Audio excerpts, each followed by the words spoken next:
Bullies mock the new kid. Huge mistake. They didn't know he's a secret fighting champion. The new kid was always an easy target.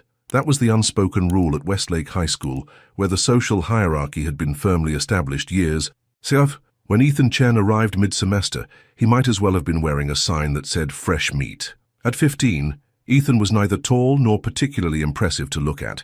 His slight frame, perpetually hunched shoulders, and tendency to avoid eye contact made him virtually invisible, except to those who actively sought out vulnerability. He kept his dark hair slightly longer than most boys, partially hiding behind it when conversations became uncomfortable. The oversized hoodies he wore seemed to swallow his narrow shoulders, giving him the appearance of someone trying to disappear into his own clothing. On his first day, he navigated the crowded hallways with his schedule clutched tightly in one hand, eyes darting nervously between classroom numbers and the paper in his grip. Westlake was his third school in 2 years. His father's military career kept their family in constant motion. The familiar knot of anxiety tightened in his stomach as he squeezed past groups of students who barely registered his existence. "Watch it, new kid," a voice barked, as Ethan accidentally bumped into someone while turning a corner. He looked up to see a tall, broad-shouldered boy with close-cropped blonde hair glaring down at him. The boy's Letterman jacket declared his status more effectively than any crown could have. "Sorry," Ethan mumbled, stepping back quickly. "I didn't see you." "Yeah, that's obvious." The boy's eyes narrowed as he sized Ethan up, a predatory smile spreading across his face. "I'm Brett. You might want to remember that name." 2 other boys flanked Brett like loyal soldiers, one with red hair and freckles, the other dark-haired and wearing the same Letterman jacket. The redhead snickered, nudging his friend. "Look at him, Marcus. Shaking in his boots already." Ethan wasn't shaking, not visibly at least, but his heart hammered against his ribs. He'd played this scene out too many times before. The characters changed, but the script remained depressingly familiar. "I'm just trying to find room 203, Ethan said, attempting to sidestep the trio. Brett's arm shot out, blocking his path. "You know, there's a new student fee at Westlake. Didn't anyone tell you?" The hallway had grown quieter as nearby students sensed the unfolding drama. Some drifted closer, hungry for entertainment, while others hurried past, eyes averted. Not a single person intervened. "I don't think that's a real thing," Ethan said quietly, keeping his gaze fixed on the floor. Brett's laugh was sharp and humorless. "You calling me a liar?" He stepped closer, invading Ethan's space. $20. Consider it an investment in your social security." Ethan knew the right move was to hand over whatever cash he had, to prevent this from escalating. But something inside him, the same something that had endured this treatment at 2 previous schools, had calcified into stubborn resistance. "I don't have any money on me," he lied, acutely aware of the $20 bill his mother had given him for lunch that week. "No, let's check, shall we?" Brett's hand reached toward Ethan's pocket, but froze mid-air as a sharp voice cut through the tension. "Mr. Lawrence!" A middle-aged woman with silver-streaked hair and rectangular glasses approached, expression stern. "Don't you have somewhere to be? The bell rang 2 minutes ago." Brett's hand dropped to his side, his face instantly rearranging into a mask of respectful attention. "Just welcoming the new student, Ms. Harmon, showing him around." Ms. Harmon's skeptical gaze shifted between the boys. "How considerate. Now all of you get to class." As the group dispersed, she turned to Ethan. "Room 203 is upstairs, first door on the right. Don't be late on your first day." With that, she walked away, leaving Ethan momentarily relieved, but deeply aware that he'd just made his first enemy at Westlake High. As he climbed the stairs to his classroom, he felt the weight of countless eyes following him, assessing his weakness, marking him as prey. What none of them could possibly know was that beneath Ethan's unassuming exterior lay a secret that would have changed everything. For 6 years, Ethan had trained religiously in Brazilian jiu-jitsu under the tutelage of his grandfather, a former champion who had competed internationally before opening his own dojo. Before every move, Ethan's body had been conditioned to automatically assess opponents, identify vulnerabilities, and calculate the most efficient path to victory. But more importantly, his grandfather had instilled in him a code. True strength meant showing restraint. "Fighting is always the last resort," he would say during their countless training sessions. "The moment you use your skills to intimidate or harm unnecessarily, you've already lost." Ethan had promised his grandfather that he would honor this code. So far, at each new school, he had managed to either avoid confrontation entirely or diffuse situations before they escalated to physical violence. but something told him that Westlake might test that resolve in ways he hadn't experienced before. By lunchtime, word had spread about the new kid who'd disrespected Brett Lawrence, captain of the wrestling team and unofficial ruler of Westlake's social kingdom. As Ethan entered the cafeteria with his bagged lunch, the subtle shift in attention was unmistakable. Conversations paused momentarily as heads turned in his direction. He found an empty table in the corner and sat with his back to the wall, a habit born from experience. As he unwrapped his sandwich, he scanned the room, mentally mapping potential, exit routes and identifying possible allies or threats. His grandfather would have approved of his situational awareness. This seat taken? A girl with curly brown hair and wire-rimmed glasses stood across from him, lunch tray in hand. Without waiting for an answer, she slid into the seat opposite him. "I'm Zoe." Ethan nodded cautiously. "Ethan, I know. Everyone knows. You're the new kid who stood up to Brett Lawrence." She leaned forward, lowering her voice. "That was either incredibly brave or incredibly stupid. Jury's still out on which." "I didn't stand up to anyone," Ethan clarified, uncomfortable with the characterization. "I just didn't have money to give him." Zoe snorted. "That's standing up to Brett in this ecosystem. Most people just pay the tax and move on. Does he do that to everyone? New kids, mostly, or anyone who looks like they won't fight back?" She studied him with curious eyes. "You don't look like the fighting type." If only she knew. Ethan took a bite of his sandwich to avoid responding. "Directly. What about teachers? They just let it happen." Zoe shrugged. "They intervene when they see it, but Brett's smart. He doesn't do anything too obvious in front of authority figures. His dad's also on the school board, so..." She trailed off meaningfully. "Anyway, consider yourself warned. Brett doesn't like being embarrassed, and Ms. Harmon catching him in. So the act definitely counts as embarrassment." As if summoned by their conversation, Brett appeared at their table, flanked by Marcus and the redhead whose name Ethan still didn't know. "Making friends already, new kid?" Brett's tone was light, but his eyes were cold. "Hey, Zoe, slumming it today?" Zoe rolled her eyes. "Go away, Brett. Don't you have some freshmen to terrorize?" Brett ignored her, focusing on Ethan. "We got interrupted earlier. I think we were discussing your contribution to the Westlake Social Fund." Ethan remained silent, continuing to eat his sandwich as if Brett weren't looming over him. His heart rate had increased slightly, but years of training had taught him to control his breathing, to maintain composure even as adrenaline began to flow. "I'm talking to you," Brett said, voice hardening as he placed both palms on the table and leaned down to Ethan's eye level. Ethan finally looked up, making deliberate eye contact. "I heard you. I still don't have any money to give you." The cafeteria had grown quieter as nearby tables tuned into the confrontation. Brett was now in a position where backing down would cost him face. Ethan recognized the dangerous calculus happening behind the other boy's eyes. "Stand up," Brett ordered, straightening to his full height. "Brett," Zoe warned, "there are teachers watching." A quick glance confirmed this was true. A couple of faculty members were indeed present at the periphery of the cafeteria, though they hadn't yet noticed the situation developing. Brett seemed to reconsider his approach. With a sudden motion, he knocked Ethan's lunch to the floor, sending the remains of his sandwich and an apple scattering. "Oops, clumsy me," the redhead laughed. "Better clean that up, new kid." Ethan remained seated, his expression neutral despite the flush of anger, warming his neck. "You should probably leave now." Something in his tone, the quiet confidence perhaps, seemed to catch Brett off guard. For a split second, confusion flickered across his face before being replaced by renewed anger. "This isn't over," he muttered, before turning to leave, his friends trailing behind him like obedient shadows. Zoe let out a low whistle once they were out of earshot. "Well, that was interesting. You've got a death wish, but it's interesting." Ethan bent to pick up his ruined lunch, his movements deliberate and controlled. "I'm used to it," he said simply. "Used to what?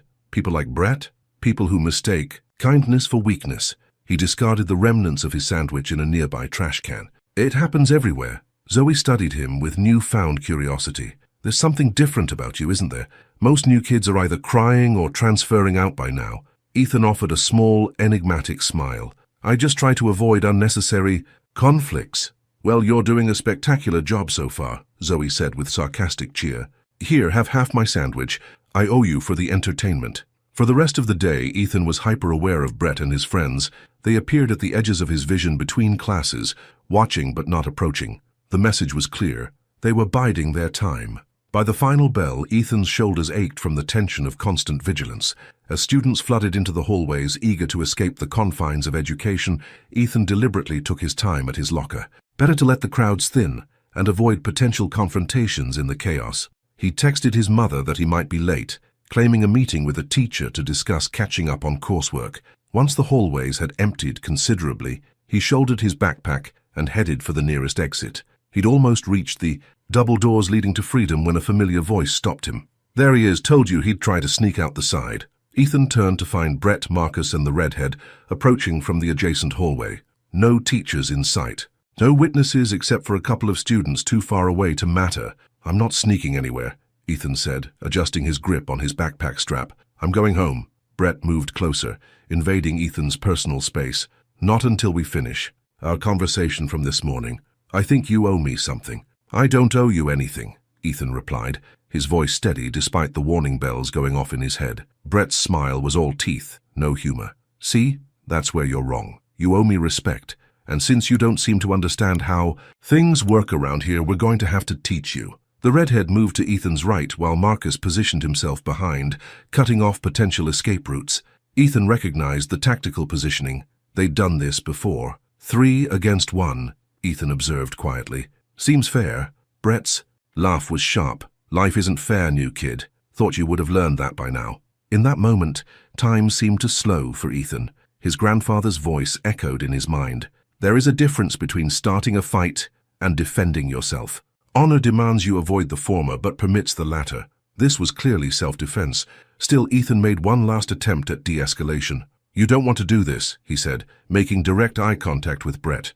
It wasn't a plea, it was a warning. "Oh, but I really do," Brett said, and threw a punch aimed directly at Ethan's face. What happened next seemed to unfold in slow motion for everyone involved. Ethan's body moved on pure instinct, years of training taking over. He shifted slightly to the right, allowing Brett's fist to pass harmlessly by his cheek. In the same fluid motion, he grabbed Brett's extended arm, stepped in close, and used his attacker's momentum to throw him off balance. Before Brett could register what was happening, he found himself flipped over Ethan's hip, landing hard on his back with a painful thud that echoed through the empty hallway. The air rushed from his lungs in a surprised whoosh. Marcus and the redhead froze in shocked disbelief. "What the—" Marcus started, but never finished his thought as he decided to rush Ethan from behind. Without even turning fully around, Ethan sensed the approach, sidestepped at the last moment and stuck out his foot. Marcus, unable to stop his forward momentum, tripped and sprawled face-first onto the linoleum floor. The redhead, witnessing his friend's quick defeats, hesitated visibly. "You don't have to do this," Ethan told him calmly. "Walk away." Instead, the boy pulled something from his pocket, a small pocket knife, and flicked it open. "Don't move," he warned, his voice shaking slightly. Ethan's expression didn't change. If anything, he seemed to grow calmer, more focused. "Put that away before someone gets hurt." "Shut up!" the redhead yelled, lunging forward with the knife extended. Ethan moved with precision that came from countless hours of practice. He deflected, the knife hand outward and away from his body, stepped in close and delivered a sharp elbow strike to the redhead's solar plexus. As the boy doubled over, gasping for breath, Ethan twisted the knife from his grasp and tossed it aside, where it skittered across the floor well out of reach. Brett had managed to get back to his feet by this point, his face a mask of rage and humiliation. "You're dead, you hear me? Dead!" He charged like a bull, all technique abandoned in favor of blind fury. Ethan waited until the last possible moment before dropping to one knee and using Brett's momentum once again, this time to flip him over his shoulder. Brett landed even harder than before, the back of his head bouncing slightly against the floor. Ethan immediately moved into a controlling position, applying just enough pressure to Brett's arm to cause discomfort without injury. "Stay down," he advised quietly. "It's over." "What is going on here?" The sharp voice of Principal Donovan cut through the tableau like a knife. He stood at the end of the hallway, his expression thunderous as he surveyed the scene. Brett pinned. Beneath Ethan, Marcus slowly picking himself up from the floor, and the redhead still gasping for breath, the pocket knife visible several feet away. "My office, all of you, now." In the principal's office, the story emerged in fragments, Brett and his friends claiming they'd been viciously attacked by the new student, while Ethan calmly explained that he had defended himself after being cornered and threatened, pointing out the knife as evidence. Principal Donovan listened to all sides before dismissing Brett and his friends temporarily so he could speak to Ethan alone. "Mr. Chen," he began once the door closed, "fighting is strictly against school policy, regardless of who started it." "I understand, sir," Ethan replied respectfully. "That said," Donovan continued, "the presence of a weapon changes things considerably." He studied Ethan with newfound interest. "Those were some impressive moves. Where did you learn to fight like that?" "My grandfather teaches Brazilian jiu-jitsu," Ethan explained. "I've been training since I was 9. And yet, according to your file, you've never been in trouble for fighting at your previous schools." "No, sir. My grandfather taught me that fighting is always the last resort." Principal Donovan nodded, slowly. "I see." He seemed to be weighing something in his mind. "Mr. Lawrence and his friends have had numerous incidents with other students. Nothing this serious before, but enough to establish a pattern." He leaned forward, folding his hands on the desk. "Here's what's going to happen. Due to the zero-tolerance policy on fighting, you'll receive detention for the rest of the week. However, given the circumstances and the weapon involved, Mr. Lawrence and his friends will face suspension, possibly expulsion in the case of Mr. Henley for bringing a knife to school." Ethan nodded, accepting the punishment without complaint. "One more thing," Donovan added. "We have a martial arts club that meets after school on Tuesdays and Thursdays. They could use someone with your skills. Consider it once your detention is served." The news spread through Westlake High like wildfire. By the next morning, the story had grown to mythic proportions. The quiet new kid who had single-handedly defeated 3 of the school's most feared bullies. Some versions claimed Ethan was a black belt in 5 different martial arts. Others swore he was actually an undercover student from a military academy. When Ethan entered the school, the atmosphere had noticeably shifted. Students who had previously looked through him now watched with undisguised curiosity. Some nodded in acknowledgement, others quickly moved out of his path. At his locker, he found Zoe waiting with an impressed grin. "You held out on me, Chen. Avoid unnecessary conflicts." "Huh?" Ethan shrugged, uncomfortable with the attention. "It was necessary." "Apparently," she agreed. "Brett's got a concussion. Marcus broke his nose when he fell, and Tyler, that's Red by the way, has been expelled for the knife." She leaned closer. "You're like a celebrity now, the hero who took down Westlake's biggest tyrants." "I'm not a hero," Ethan said firmly, gathering his books. "I just defended myself." "Well, your self-defense has changed things around here. Kids who were afraid to look Brett in the eye are suddenly walking taller." She fell into step beside him as he headed to first period. "You should sit with us at lunch. My friends are dying to meet you." The rest of the day passed in a blur of curious stares and whispered conversations that ceased abruptly when Ethan came within earshot. During his classes, he tried to focus on the material rather than the newfound attention, but it was difficult to ignore the fundamental shift in how people perceived him. In the cafeteria, he reluctantly joined Zoe and her friends, a diverse group of students who bombarded him with questions about the fight and his training. "Is it true you flipped Brett over your head?" one boy asked eagerly. "No," Ethan corrected. "I used his momentum against him. That's the basic principle of jiu-jitsu, using your opponent's force rather than opposing it directly." "Could you teach me that?" another student asked. Before Ethan could answer, a hush fell over their table. Brett Lawrence stood nearby, his expression unreadable, a small bandage visible at the back of his head. The bruising around his left eye had darkened overnight to a spectacular purple. Everyone tensed, preparing for confrontation, but Brett simply looked at Ethan for a long moment before nodding once, a gesture that might have been respect, and continuing to a table on the far side of the cafeteria with a small group of friends that notably did not include Marcus or Tyler. "Did that just happen?" Zoe whispered after he passed. "Brett Lawrence backing down?" "He's not backing down," Ethan said quietly. "He's reassessing. Whatever it is, it's historic," one of Zoe's friends declared. "No one stands up to Brett and lives to tell about it." "I didn't stand up to him," Ethan corrected. "I defended myself. There's a difference." But the distinction seemed lost on his new admirers, who continued to pepper him with questions about martial arts and the fight details. Throughout it, all Ethan maintained his humility, redirecting conversations whenever possible, uncomfortable with being viewed as some kind of conquering hero.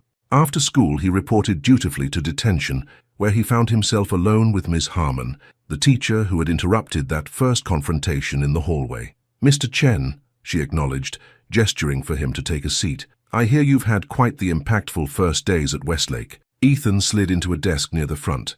"Not my intention, ma'am." "No?" She regarded him thoughtfully.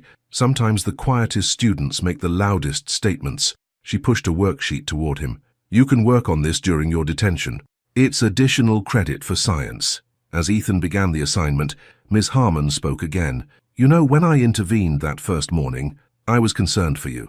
New students who cross Brett Lawrence tend to have difficult adjustments. Ethan looked up from the worksheet. I appreciate your concern. What I find interesting, she continued, is that you didn't seem afraid of him even then. Most students would have been terrified. I've dealt with bullies before, Ethan said simply. Ms. Harmon nodded. Well, your handling of the situation, while not condoned officially by the school, may have positive repercussions beyond what you realize. Several students who have been targeted by Brett in the past have suddenly found their voices.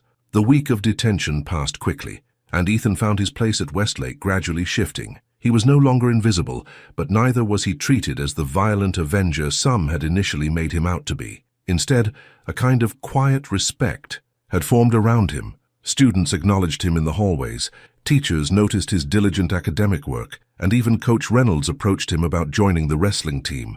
With your skills, you could be a state champion, Reynolds insisted after watching Ethan demonstrate a few throws during the martial arts club meeting that Principal Donovan had recommended. I'll think about it, Ethan promised, though competition had never been his goal in training.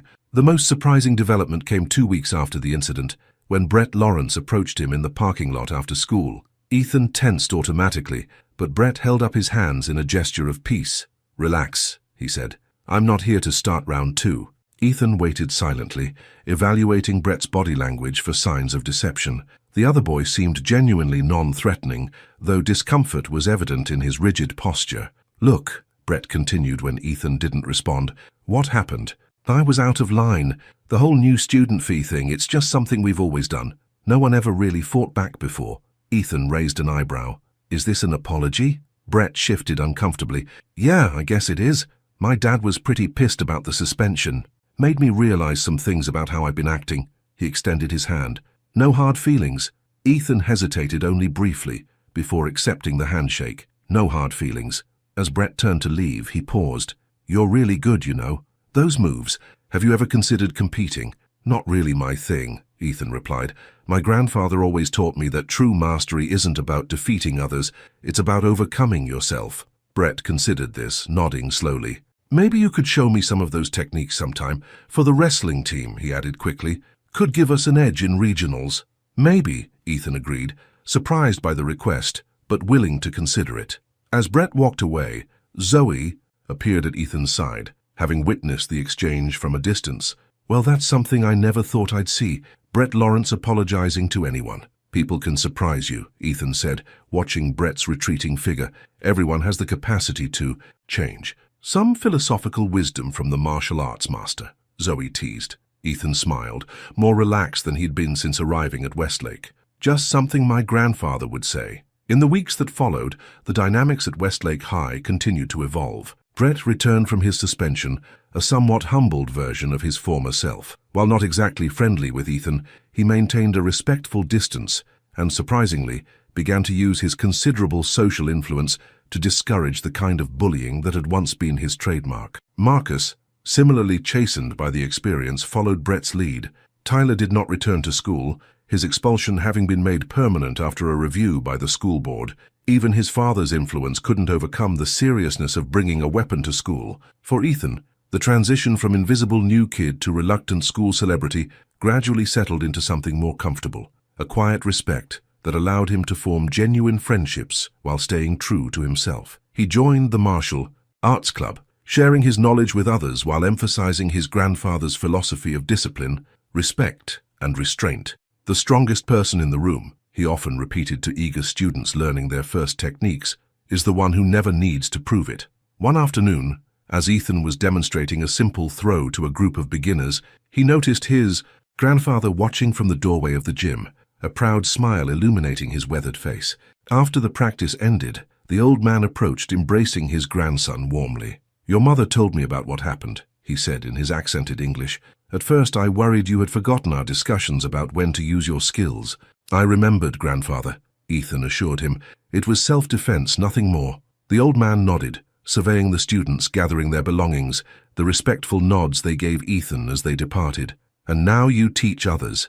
I try to pass on what you've taught me, not just the techniques but the philosophy behind them. His grandfather squeezed his shoulder approvingly. This is the true victory, Ethan. Not defeating those boys, but transforming their hostility into respect. This is the highest form of martial art, changing not just how others see you, but how they see themselves.